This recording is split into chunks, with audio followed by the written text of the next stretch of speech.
There's a wonderful song entitled "How Deep Is Your Love?" As I've reflected on that, I've thought, how deep is our love for God? How deep is our love for His Only Begotten Son? How deep is our love for others? And how deep is our love for ourselves? We have a wonderful verse of scripture in the Book of Mormon in 2nd Nephi, where Nephi, it's called Nephi's Psalm, and Nephi says about God, "He hath filled me with his love, even unto the consuming of my flesh." And I think that means that the love that he felt, the divine love that he possessed, was so pervasive, it was so deep, it was so thorough that it completely filled him. It was like he was immersed in it, submerged in love. It was a pure love, undefiled and holy, a love that could only come from a divine source, from God, our Father in heaven, and his beloved Son. And Nephi was filled with this love to overflowing. There was no portion of him that it did not touch and move.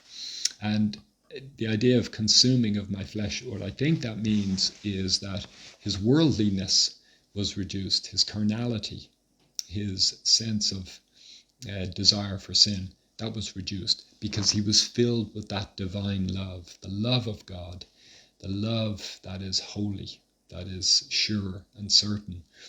And we need to have that deep love, and it takes time and effort to develop, and it's a gift. It's not something we acquire simply by reference to our own works. We've got to seek it, and as the Book of Mormon says, pray for that gift, sincerely desire it, and seek to be filled with the love of God.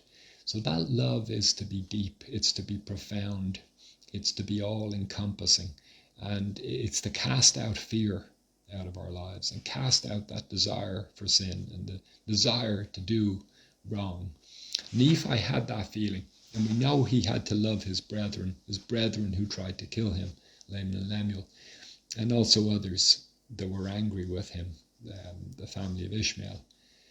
And he needed that love to forgive his enemies and to proceed in doing the very difficult things that he was assigned to do.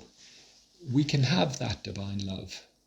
We don't have to simply rely on human affection alone. We can have an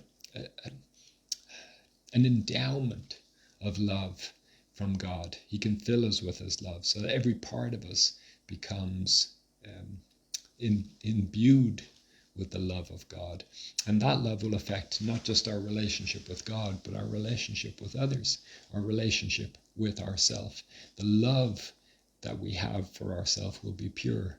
The love for others will be genuine and sincere. It will be a Christ-like love, a deep, eternal love, not a love based on selfishness or what we can get from others, but it will be based on a true concern for their welfare, for their well-being, a desire for them to be saved. I'm grateful that God is a God of love. He's a being of perfect love. There's no love greater than the love that he has. And we can desire that, and we can seek for it, and we can be able to increase in that love and feel that loving capacity grow within us, as Nephi did. How wonderful that we can learn to love in a divine, deep, profound, everlasting way.